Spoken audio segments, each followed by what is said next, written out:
मेरे प्यारे दीपरा लोग, आपने मुझे बहुत प्यार दिया, सम्मान दिया, और अगर मुझे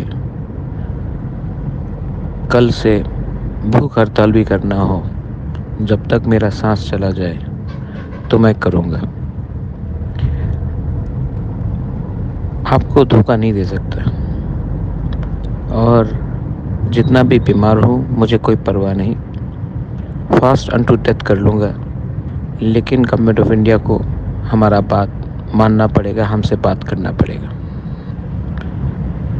मैं वेट कर रहा हूँ, और अगर कल तक नहीं हुआ तो आपका बुबागरा फास्ट अनटू डेथ कर लेगा, लेकिन अपने तिपरासा को कुछ देगा। ये मैं आपको मैसेज देना चाहता हूँ। जिसको सुनना है सुन लो। मैं आप लोगों को बहुत प्यार करता हूँ, और मेरे ऊपर बहुत प्रेशर है, लेकिन आपको कुछ देना है। मैं रेडी हूँ मरने के लिए, आपके लिए,